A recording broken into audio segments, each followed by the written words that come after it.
mesdames, vos corps ne sont pas des citrons, donc arrêtez de les presser, ça ne sert à rien. Parce qu'au bout d'un moment, il n'y a plus de jus, il n'y a plus rien qui sort. C'est-à-dire que le SPM, ce n'est pas juste prendre un complément alimentaire et puis... Non, c'est vraiment réorganiser sa vie, son rapport au corps. Et d'ailleurs, ce SPM, ces symptômes, sont des cris aussi du corps, un peu des SOS qui sont envoyés comme une bouteille à la mer pour que vous puissiez les saisir et vous interroger sur la façon dont vous menez votre vie.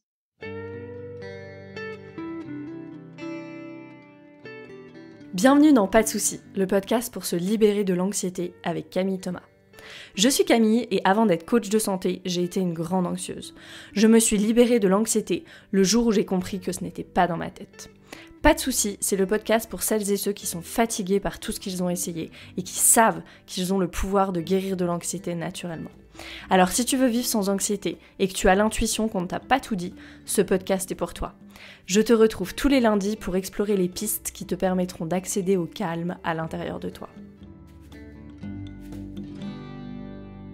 Aujourd'hui dans Pas de soucis, je reçois Céline Ovette, praticienne naturopathe, consultante en nutrition, conseillère en aromathérapie et fleurs de bac et spécialisée dans le bien-être féminin et les problématiques hormonales. Céline est l'auteure d'un livre sur le syndrome des ovaires polykystiques, Mon SOPK au naturel. Dans cet épisode engagé, on parle du lien entre les hormones et l'anxiété, de syndrome prémenstruel, de SOPK, de la ménopause et des solutions naturelles qui permettent de retrouver l'équilibre.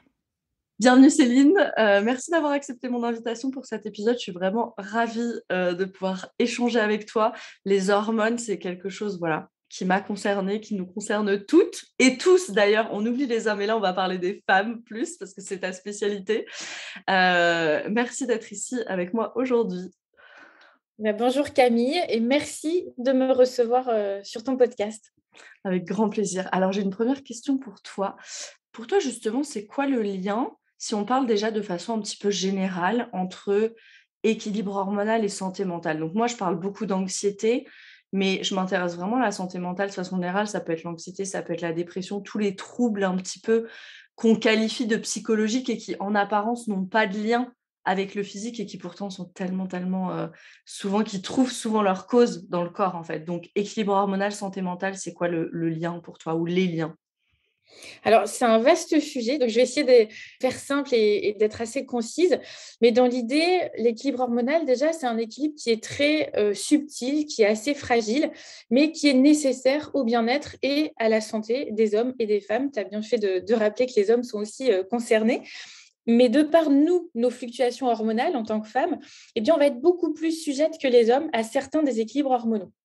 Alors, le système endocrinien ou hormonal, il est composé de glandes qui produisent des hormones.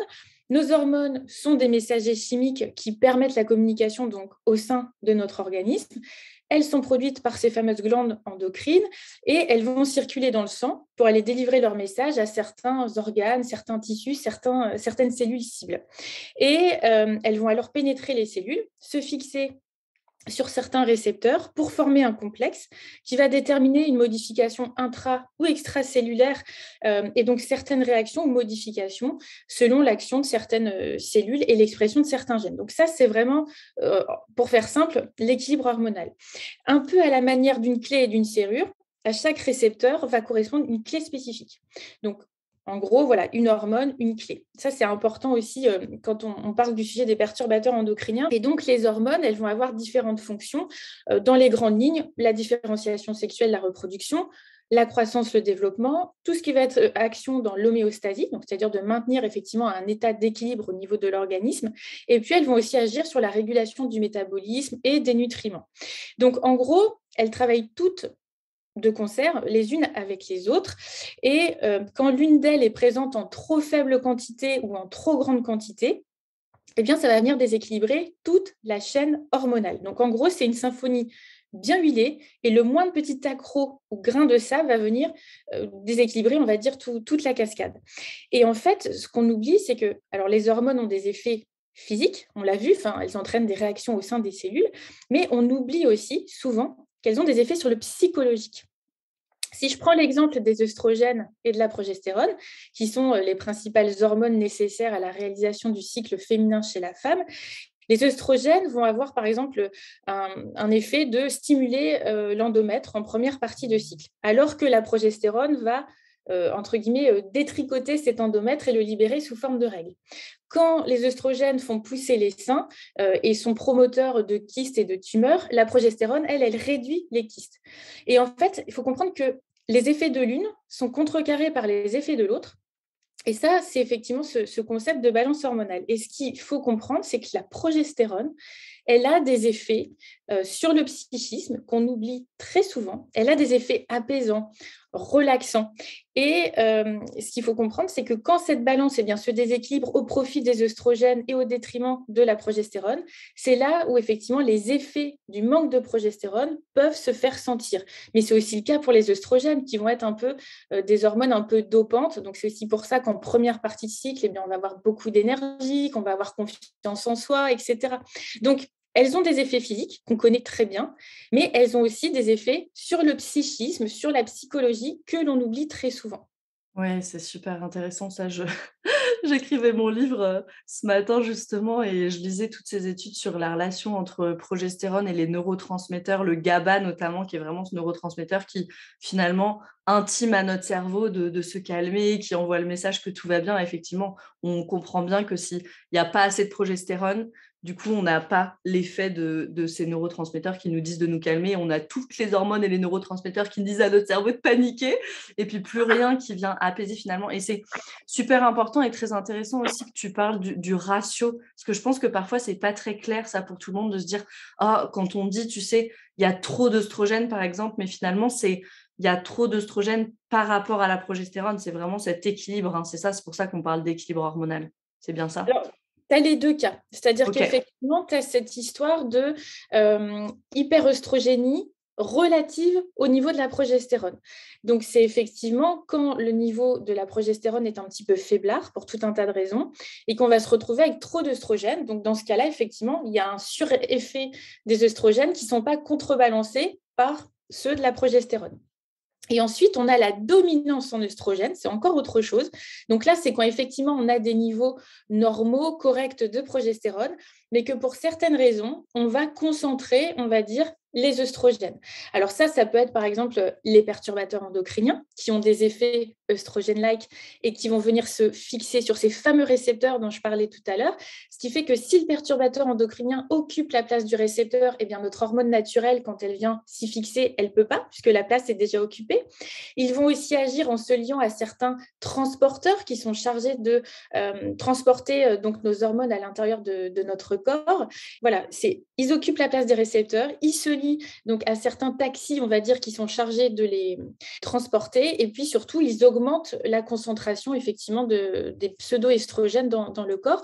On a aussi l'impact de l'alimentation, du stress, puisque le cortisol, qui est l'une des hormones du stress, a une faculté un peu particulière, qui est celle de venir voler de la prégnénolone, le prégnénolone qui est le précurseur qui arrive juste en dessous le cholestérol pour la synthèse des hormones sexuelles. Et quand il y a trop de cortisol, eh bien, il va détourner la prégnénolone pour fabriquer plus de cortisol, de sorte qu'il n'y en a pas assez pour fabriquer de la progestérone. Voilà les effets majeurs de, comment dire, en tout cas, ce qui explique effectivement ce phénomène de dominance œstrogénique comparativement à celui effectivement de l'hyperœstrogénie relative au niveau de la progestérone. Merci pour toutes ces explications. On n'en parle vraiment pas assez de ça, hein. Le fameux, vol de progestérone, par exemple, moi, c'est des choses j'ai vraiment dû faire des recherches en profondeur, tu vois? Là, parce que je suis en train d'écrire le livre sur l'anxiété, je voulais comprendre vraiment cette relation entre les hormones et les anxiétés. L'anxiété, je me disais: «Mais c'est pas possible que j'en ai jamais entendu parler. Qu'est-ce que c'est que cette histoire, quoi?» alors que ça a l'air d'être, assez commun et que on est tous et toutes victime, je ne sais pas si c'est le mot, mais en tout cas, sous stress chronique, je pense, aujourd'hui, dans notre mode de vie actuel, c'est tellement important. Tu as parlé voilà, de cette première phase du cycle et de cette deuxième phase du cycle. Est-ce qu'on peut parler un petit peu du fameux syndrome prémenstruel? Je crois que c'est presque devenu un buzzword, tellement c'est répandu maintenant. Ce syndrome prémenstruel, c'est quoi? Toi, comment tu l'expliques aux personnes qui viennent te voir? Pourquoi est-ce qu'on est, potentiellement plus anxieuse aussi dans le syndrome prémenstruel? Moi, j'ai beaucoup de femmes qui viennent me voir et qui me disent: «À la deuxième partie du cycle, c'est juste une horreur pour moi». Voilà, comment est-ce qu'on explique ça? Alors, déjà, pareil, le syndrome prémenstruel, pour bien définir ce que c'est un ensemble de modifications physiques, neuropsychiques, dont le point commun va être le caractère cyclique lié à nos menstruations. Donc, il faut savoir qu'il y a à peu près 40% des femmes qui sont concernées, et plus on avance en âge, et plus on va être susceptible d'être touché par ce syndrome, avec notamment deux périodes un petit peu majeures, on va dire, que sont la puberté et la ménopause. Ménopause que je qualifie souvent d'ailleurs de seconde puberté, donc c'est pas pour rien. Et en fait, au cours de ces deux périodes que sont la puberté et la ménopause, eh bien, on a des sécrétions, on va dire, de progestérone qui sont assez faibles comparativement justement aux oestrogènes. Et ce qui se passe, donc, c'est effectivement, on a trop d'oestrogènes, pas assez de progestérone. Donc, on parle effectivement d'hyperoestrogénie, là, pour le coup, relative au niveau de la progestérone. Et donc, effectivement, on va ressentir les effets du manque de la progestérone. Donc, encore une fois, des migraines, des maux de ventre, des ballonnements, des douleurs, des tensions dans les seins, de la rétention d'eau. Parce que, encore une fois, comme je disais tout à l'heure, les oestrogènes font proliférer les seins, etc., donc seins tendus, alors que la progestérone protège de tout ça. On a effectivement l'effet antidiurétique aussi de l'une de l'autre. Enfin, il y a vraiment, voilà, c'est cette histoire de contrebalancement qui ne se fait pas. Et au niveau psychique, au niveau du SPM, ben, on va retrouver aussi de la fatigue, de la déprime, des envies de pleurer, puisque là aussi, il y a une incidence sur les neurotransmetteurs, une sensibilité qui va être exacerbée, des pulsions de sucre. Donc, il y a vraiment beaucoup de symptômes. Et tout ça, effectivement, est lié aux effets physiques et psychiques sur le psychisme de ces hormones et notamment de la progestérone avec ses effets apaisants, relaxants. Donc ça, c'est vraiment quelque chose qui est assez important. Il ne faut pas non plus négliger, et ça, on n'en parle pas assez, c'est l'impact des contraceptifs en fait, hormonaux, tels que la pilule contraceptive ou encore le stérilet à la progestérone, qui peuvent entraîner soit une dominance en œstrogène ou encore une fois une dominance en progestérone aussi. C'est moins courant, mais ça existe aussi. Et puis, on a aussi tout le vécu émotionnel de la personne qui va affecter aussi ce fameux SPM, notamment le niveau de stress.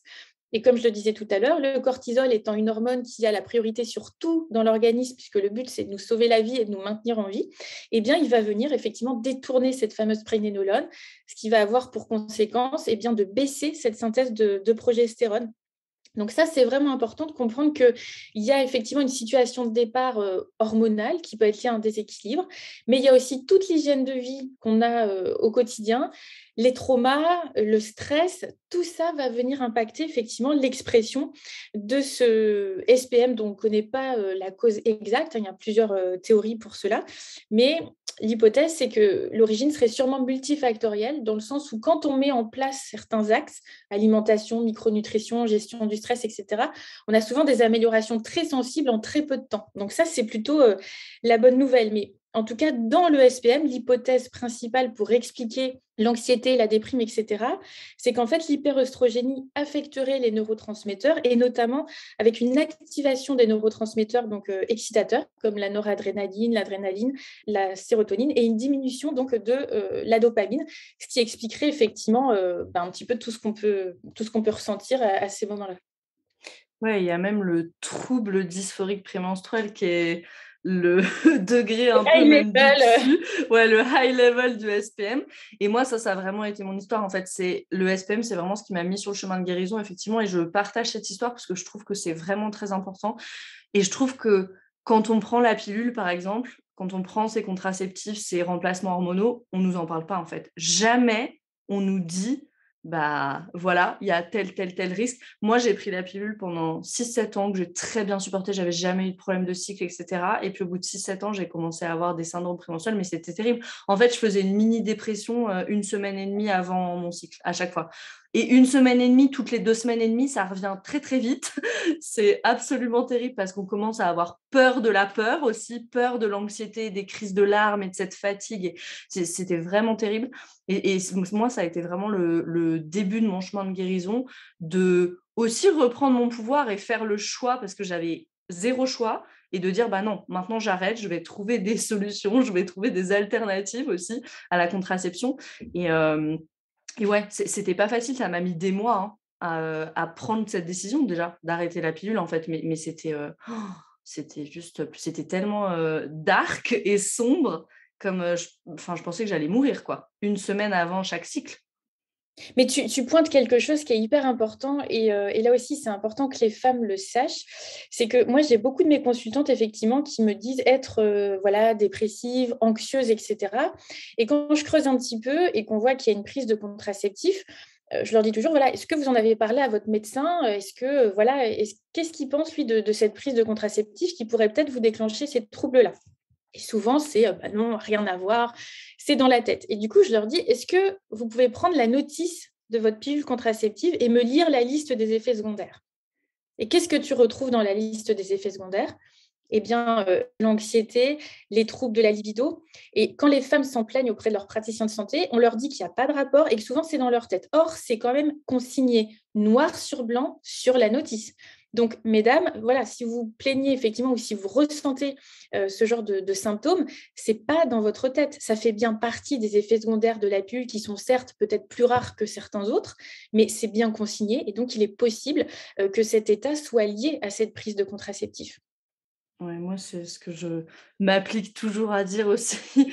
Voilà, que ce soit, des conséquences hormonales ou autre chose, mais l'anxiété, la dépression, non, ce n'est pas dans notre tête. On sait maintenant que le trauma loge dans le corps, que le stress loge dans le corps. On le sait, les surrénales, elles arrêtent pas de libérer du cortisol, tu en as parlé, donc c'est dans le corps et on peut pas laisser notre corps hors de l'équation, en fait, parce qu'il y a pas de guérison. En tout cas, pour moi, il y a pas de guérison possible et c'est difficile parce que souvent aussi dans les problèmes hormonaux, tu sais, le corps, c'est la source de souffrance, en fait, parce que c'est là où on va ressentir tous ces symptômes et cetera. Dans l'anxiété, c'est pareil, il y a énormément de symptômes physiques, peut-être des sueurs, des palpitations, des oppressions de la poitrine, une respiration qui est plus fluide et cetera et donc on voudrait tout faire pour s'échapper de ce corps-là. Or, c'est de là que va venir la guérison. Donc c'est vraiment ce travail à faire et ce chemin un petit peu, de rebrousser chemin en fait et de revenir au corps. Qu'est-ce qu'on peut faire, concrètement pour soulager le syndrome prémenstruel? Parce que je sais que moi, tu vois, je m'étais dit: «Bon, il faut que je fasse de la place dans l'agenda, il faut que je sache que voilà, pendant cette semaine-là, je suis un peu plus fatiguée» et cetera. Mais concrètement, c'était hyper dur et puis je me retrouvais toujours un petit peu face au mur: «Ah mince!» et puis, tu sais, j'y faisais plus attention, puis je regardais sur le calendrier et puis tac, c'était cette période-là. Donc comment est-ce qu'on peut l'anticiper? Qu'est-ce qu'on peut faire pour retrouver un équilibre un petit peu? Alors, comme tu le dis, oui, l'idéal, ce serait de vivre en fonction de son cycle, parce qu'on sait qu'à chaque phase du cycle, il y a une énergie qui est différente, il y a des capacités aussi intellectuelles, physiques, émotionnelles qui vont être les mêmes, mais effectivement, en pratique, c'est un peu compliqué. Donc, l'idée, c'est vraiment on va dire, d'avoir une hygiène de vie qui soit enfin pas nickel, c'est pas le mot, mais enfin d'être plus bienveillante avec soi. L'idée, c'est de reprendre aussi la base donc d'une alimentation anti-inflammatoire, AIG bas, éviter là aussi voilà tout ce qui est ultra transformé, les excitants parce que ça va pas aider non plus à maintenir un équilibre au top. Le sommeil, là aussi, qui doit être une priorité. Et pour beaucoup, le sommeil est considéré comme une perte de temps dans cette vie où on vit à 100 à l'heure et où il faut toujours aller plus vite et en faire plus. Le sommeil, c'est vraiment votre recharge en énergie. C'est exactement comme votre téléphone portable. Vous avez besoin de le recharger régulièrement. Le sommeil, c'est exactement pareil. Et c'est loin d'être une perte de temps parce qu'il se passe énormément de processus biologiques, psychiques, etc. Durant la nuit. Donc, très, très important de prioriser son sommeil. On va avoir effectivement après tout ce qui est micronutrition, phytoaromathérapie qui peut aider, là encore, mais ça ne remplacera jamais une bonne hygiène de vie, une bonne alimentation. Et puis, c'est de faire aussi le point sur son niveau de stress, parce qu'aujourd'hui, voilà, il y a une sorte d'épidémie de personnes en burn-out, stressées, etc. Et c'est aussi assez typique de l'époque qu'on vit, c'est-à-dire cette époque, à 100 à l'heure, faut toujours en faire plus. On a un objectif maintenant qui est très court terme, mais on ne voit plus à long terme. Et tout ça, ça crée une précipitation. Et ce que je dis souvent à mes consultantes, c'est, mesdames, vos corps ne sont pas des citrons, donc arrêtez de les presser, ça ne sert à rien, parce qu'au bout d'un moment, il n'y a plus de jus, il n'y a plus rien qui sort. C'est-à-dire que le SPM, c'est pas juste prendre un complément alimentaire et puis non, c'est vraiment réorganiser sa vie, son rapport au corps. Et d'ailleurs, ce SPM, enfin ces symptômes, sont des cris aussi du corps, un peu des SOS qui sont envoyés comme une bouteille à la mer pour que vous puissiez les saisir et vous interroger sur la façon dont vous menez votre vie. C'est difficile parce que c'est inconfortable, mais effectivement, c'est arrêter de voir les symptômes comme des trucs dont il faut se débarrasser le plus vite possible, plutôt les voir comme des panneaux et voir où ça nous indique d'aller. Ouais. Et puis il y a ce truc aussi, c'est vrai ce que tu dis, c'est cette précipitation, mais c'est aussi, j'ai l'impression, tous ces objectifs qu'on se met, tu vois, et que ce soit dans tous les domaines de notre vie. Il faut travailler sur soi, le développement personnel, il faut être super dans sa carrière, la famille, et cetera. Et or, par exemple, si on prend juste le développement personnel, parce qu'en coaching, bon, on fait plus que du développement personnel, mais on pourrait le mettre dans cette catégorie-là. Moi, je dis toujours aux gens que vous sous-estimez le niveau d'énergie dont vous avez besoin pour faire ce travail sur vous. Parce que quand je suis en pilote automatique avec mes pensées, que telle pensée me génère de l'anxiété, que c'est le pilote automatique et que voilà, je ne fais pas forcément de travail pour changer les choses, c'est bon, ça ne me demande pas d'énergie. À partir du moment où je veux commencer à initier le changement, je vais avoir besoin d'énergie. Et c'est pas de l'énergie vaudou, c'est de l'énergie physique, très concrète. Or, souvent, les personnes anxieuses, déjà, elles sont drainées, elles sont fatiguées. Je pense que toi, on en a parlé tout à l'heure hors micro, tu as énormément de personnes fatiguées aussi en consultation en ce moment. Donc, est-ce que tu peux nous parler justement de cette fatigue? Alors, cette fatigue surrénalienne là, dont on entend parler depuis longtemps, depuis pas mal de temps maintenant, et je pense qui est un peu la maladie du siècle et une maladie moderne, hein. Tu peux nous en dire un peu plus? Oui, oui, c'est ça. Alors, c'est effectivement un terme dont on entend de plus en plus parler. Beaucoup de femmes en sont atteintes. Enfin, en tout cas, moi, en ce moment, j'en vois énormément. Et ça correspond à un état d'épuisement des glandes surrénales. Donc, qui sont deux petites glandes qui coiffent, on va dire, le dessus des reins. Et ces glandes, elles sont hyper importantes. D'une part, par rapport aux sécrétions hormonales, on va dire qu'elles opèrent. Elles vont sécréter différents types d'hormones. Donc, grosso modo, on a les minérales corticoïdes, donc l'aldostérone, la corticostérone, les glucostéroïdes, la cortisone, le cortisol. Enfin, on a des hormones aussi comme les œstrogènes et la testostérone aussi qui sont sécrétés par ces glandes-là, et tout ce qui est épinéphrine, noradrénaline. Alors, je ne vais pas rentrer dans le détail pour expliquer le rôle de chacune parce que sinon, on en a pour l'après-midi. Mais dans les noms que j'ai cités, vous avez quand même entendu cortisol, œstrogène, testostérone. Donc, il faut bien comprendre que si ces glandes, elles sont fatiguées, comme l'une de leurs principales missions, c'est de sécréter ces hormones-là, et ben forcément, elles sont comme nous. Quand elles sont fatiguées, elles sont moins efficaces, elles travaillent moins bien. Donc, les sécrétions vont être moins quantitatives, moins qualitatives.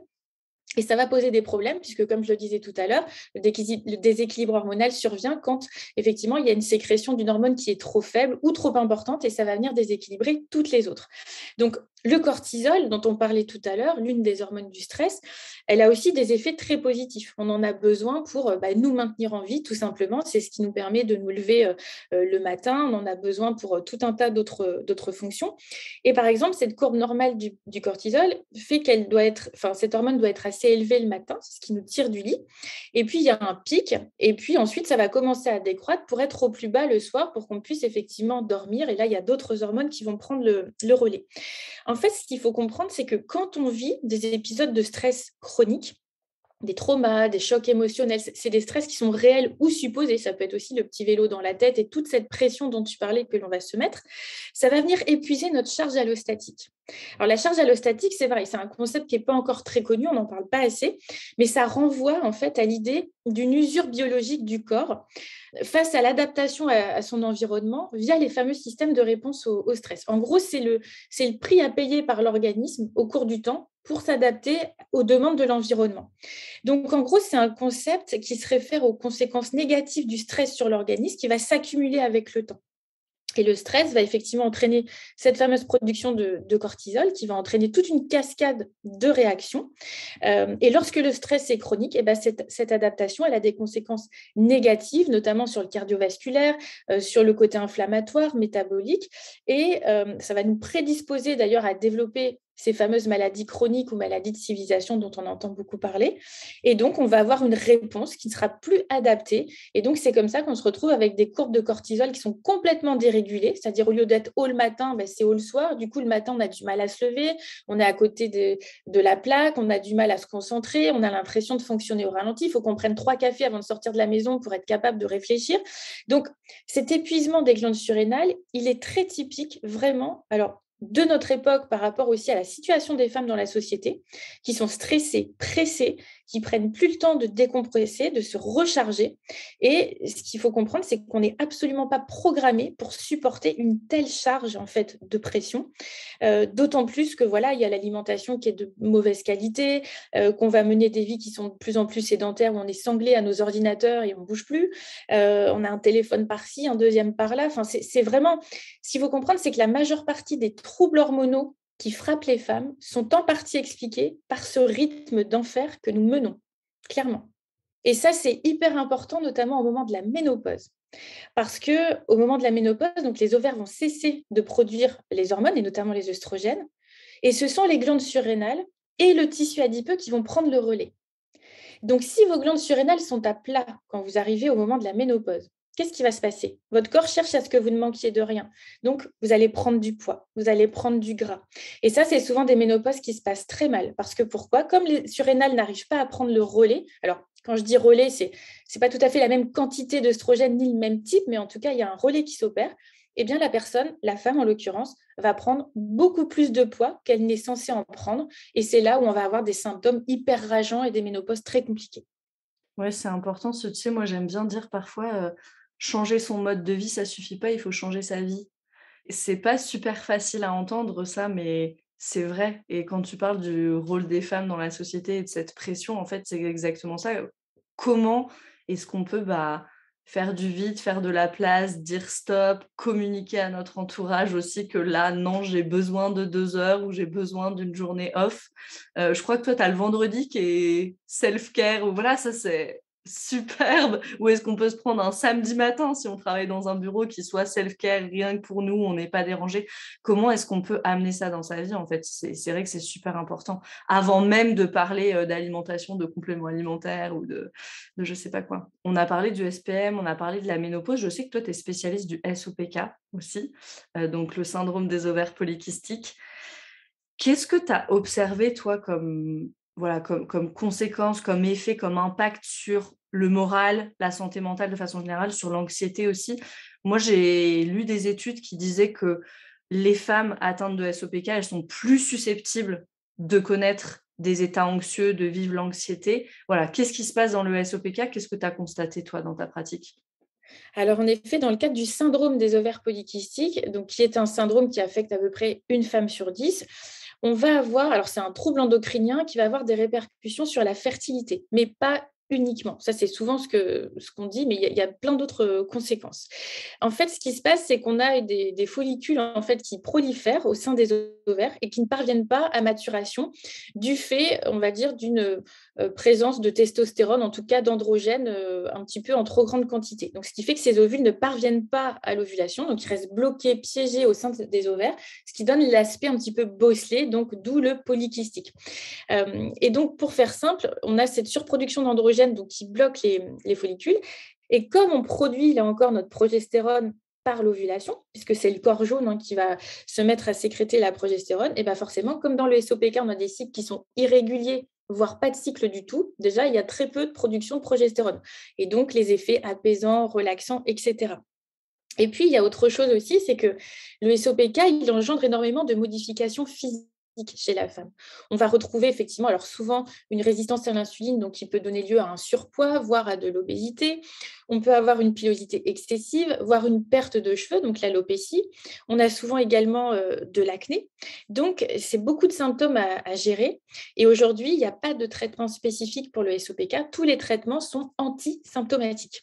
Et donc, comment dire? En fait, c'est ça, c'est qu'on ne sait pas si la dépression dans le cadre du SOPK ou l'anxiété, elle est engendrée, par effectivement le SOPK lui-même ou si c'est voilà, si c'est effectivement pas, l'inverse qui se produit.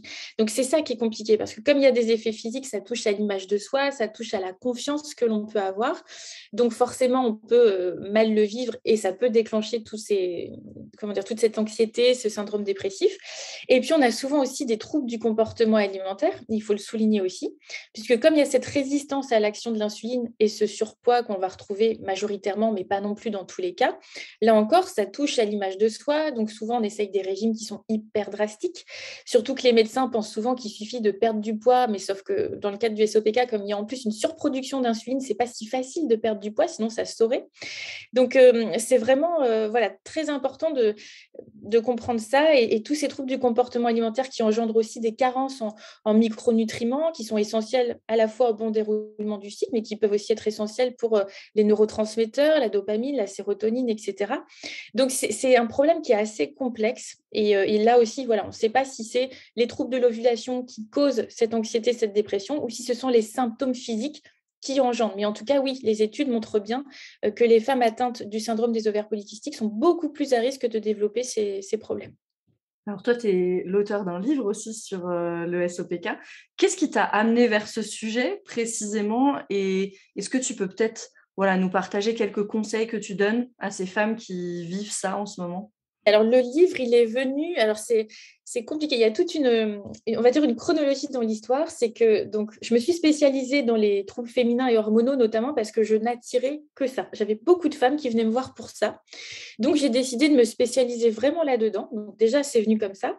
Et puis, j'ai commencé à avoir de plus en plus de femmes atteintes du SOPK. Alors, je crois que mon nom a circulé sur un forum à un moment donné, ce qui explique pourquoi j'ai eu de plus en plus de consultations.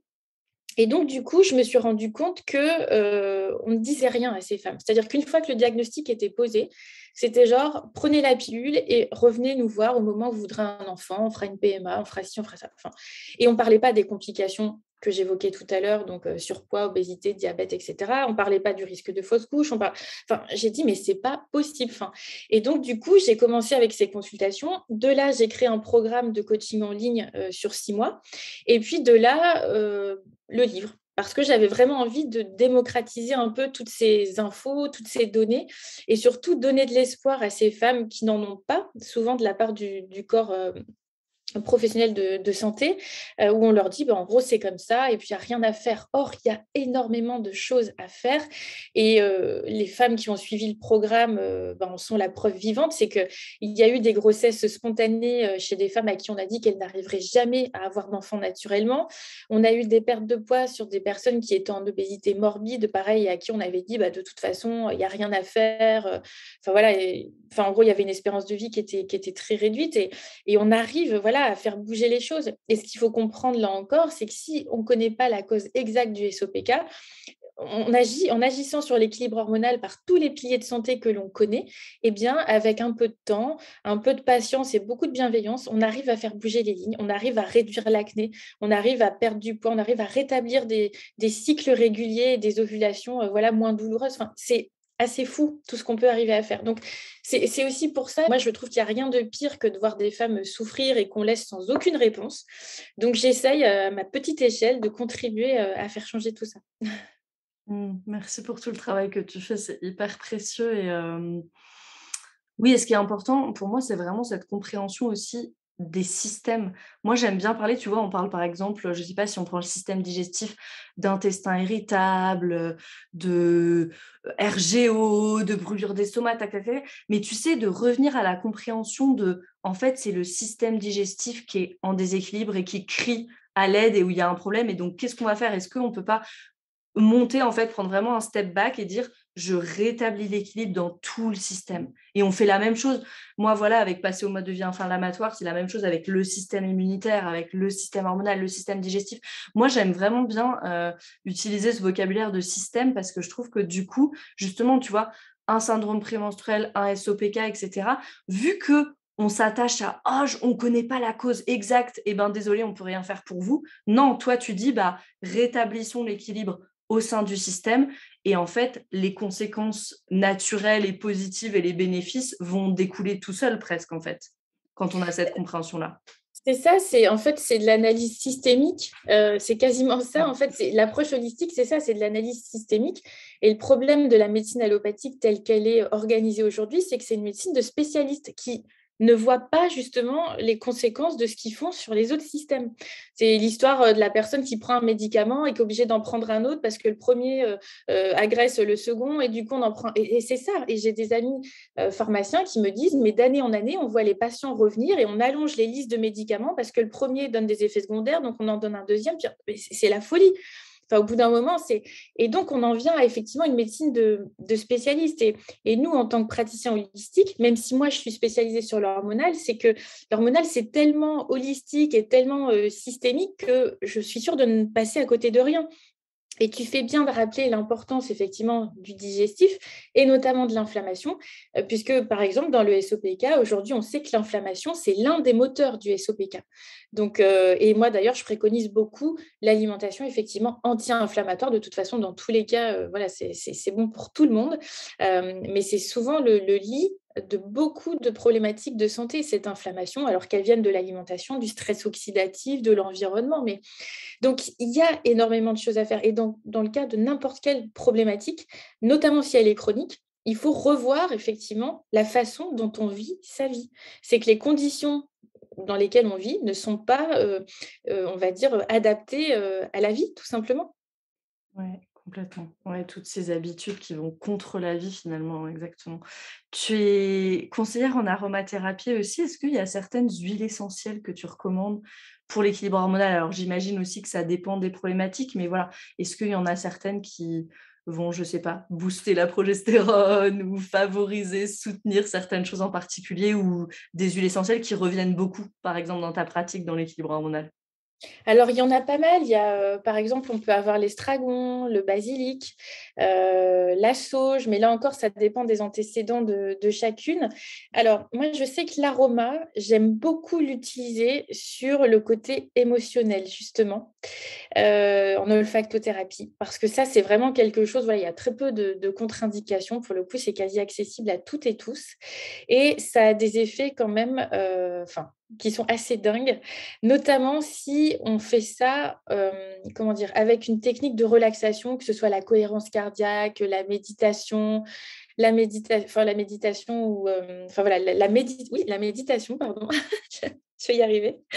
Mais effectivement, l'olfactothérapie, c'est aussi hyper important parce qu'il y a effectivement ce climat de stress qui est très présent.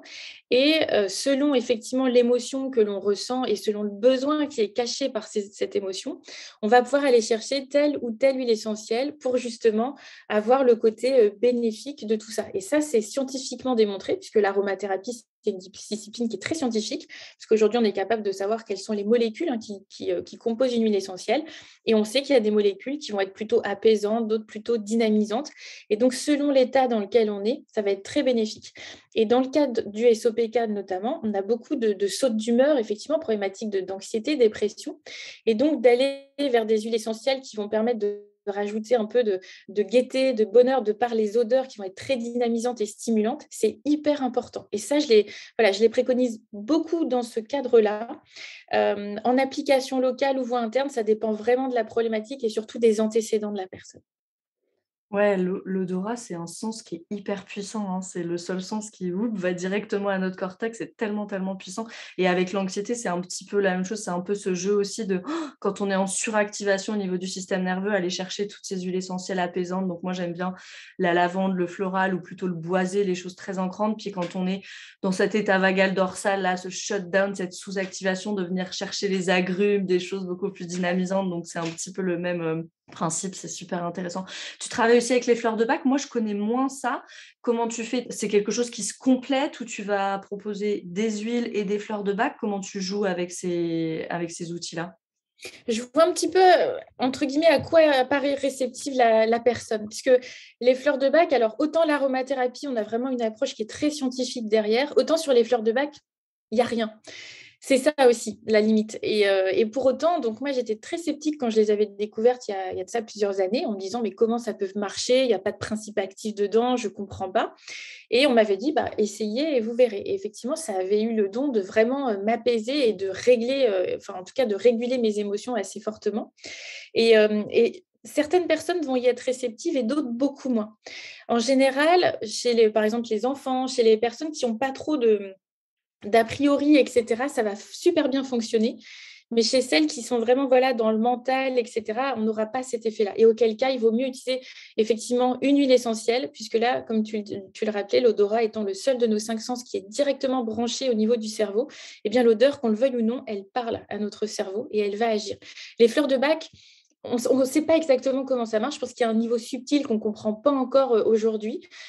Pour autant, ce n'est pas du charlatanisme, c'est juste qu'effectivement, ça fonctionne chez certaines personnes. Alors pareil, même si c'est un effet placebo, comme on le dit, peu importe, le tout, c'est que ça fonctionne. Parce que l'effet placebo en lui-même, c'est un effet positif. Aujourd'hui, c'est documenté, ça aussi. Donc, le tout, c'est que la personne ressente un mieux-être. Donc, je vois un petit peu en fonction du profil de la personne. Si je vois que c'est quelqu'un qui est très sensible aux odeurs, etc., je vais plutôt lui proposer de l'aroma.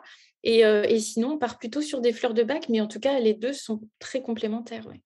Et puis, peu importe, effectivement, l'effet placebo, ça illustre juste la puissance du cerveau sur le corps et c'est parfait. C'est vrai quand on a des études avec des groupes contrôle, des groupes à qui on donne juste du sucre ou des gélules avec rien dedans, souvent on voit une petite amélioration quand même, donc c'est intéressant. Et puis c'est vrai, et je pense que c'est important de, voilà, à un niveau peut-être un peu plus large, d'accepter qu'en tant qu'humain, on n'explique pas tout. Et c'est cool aussi. C'est cool aussi de laisser de la place pour les mystères de la vie. Céline, une femme aujourd'hui qui veut travailler sur son équilibre hormonal, toi, tu conseilles de commencer par où? Et est-ce que tu as peut-être des ressources à conseiller? Voilà, où est-ce qu'on peut vers quoi est-ce qu'on peut se diriger? Alors, quand on veut commencer à prendre soin de son équilibre hormonal, moi, j'aime bien expliquer à la personne déjà cette imprégnation invisible des perturbateurs endocriniens.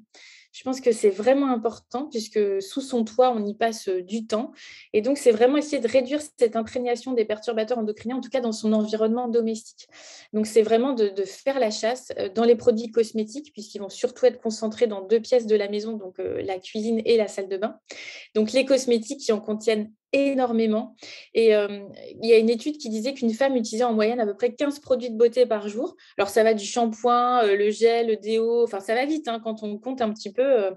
Et quand on additionne en fait les listes de ces 15 produits, on arrive à des centaines d'ingrédients, voilà, tous plus nocifs les uns que les autres, en tout cas si on prend des produits conventionnels. Et c'est une exposition qui est répétée tous les jours pendant voilà, des années. Donc, il y a du coup un effet qui est potentiellement très dangereux. Donc, c'est vraiment de commencer par faire la chasse aux perturbateurs endocriniens en modifiant effectivement ses routines de soins personnels, corporels.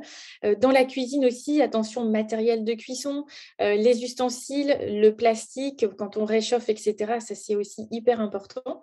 Et puis après, bon, c'est un peu plus subtil, mais c'est dans la déco, les retardateurs de flammes, les tapis, enfin voilà, d'avoir des matières qui soient plus écologiques, plus saines.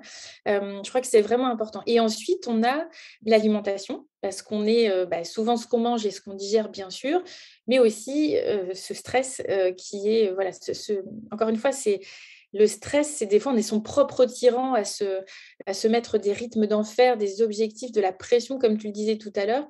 Et c'est aussi important de comprendre que si on ne change pas ça, on aura beau faire tout ce qu'on veut, ça ne changera pas parce que des fois, c'est effectivement les conditions dans lesquelles on vit qui ne sont pas les bonnes. Donc, il faut se réorganiser et réorganiser son quotidien, la façon dont on gère les choses. Donc, Tu sais, quand tu dis ça, le stress, et je pense que je le partage parce qu'il y a certainement peut-être des personnes qui nous écoutent qui ressentent ça aussi. Tu sais, je pense qu'on a tous vécu cet épisode où on va chez le médecin et il nous dit «Ah c'est le stress, il faut arrêter de stresser, mademoiselle». Et où on se dit oui, si c'était aussi simple, ça fait longtemps que j'irais mieux.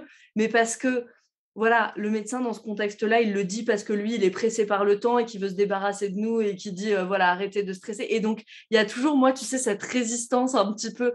C'est bien beau, tous ces trucs de management de stress et tout, mais concrètement, comment je fais, etc. Donc, peut-être que l'invitation aussi, c'est de, voilà, peut-être déposer cette résistance et de vraiment accepter que oui, le stress, ça a un effet sur l'équilibre hormonal et comment est-ce que je peux faire pour vraiment, vraiment amener plus de calme, plus d'apaisement, plus de sérénité dans mon quotidien. Parce que une vie, c'est une journée plus une journée plus une journée et le quotidien, c'est le ciment de la vie quand même.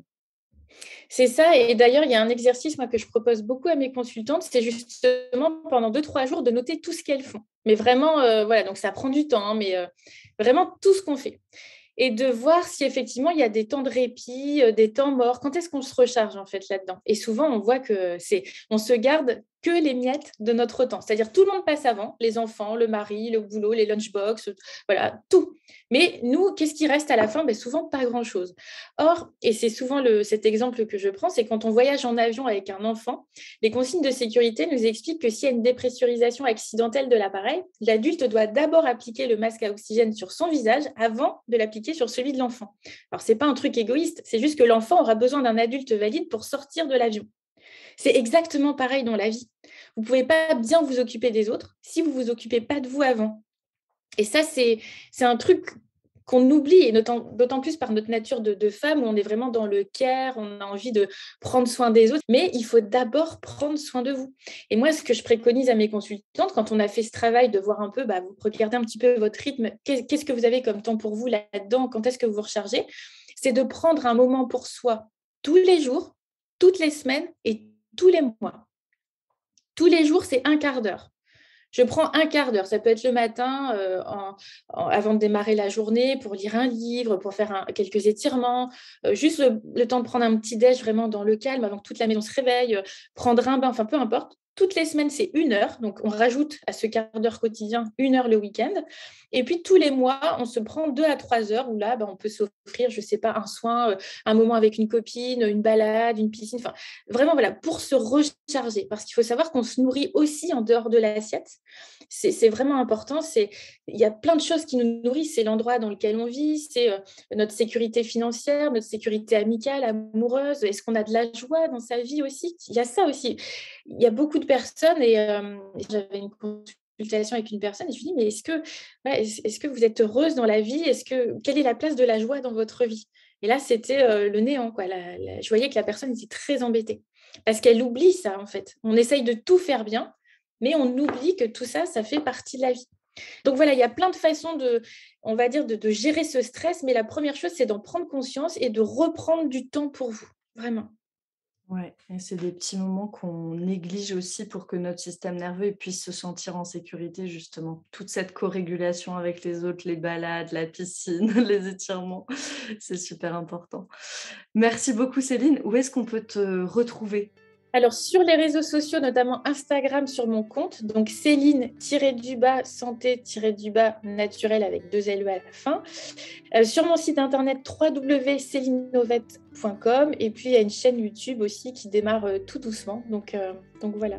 Super, magnifique, on a hâte, et je mettrai tous les liens dans les show notes, donc vous pourrez retrouver Céline hyper facilement. Merci infiniment pour cet épisode qui m'a beaucoup appris, et j'espère aux personnes qui nous écoutent aussi, et on se retrouve très vite pour un prochain épisode du podcast.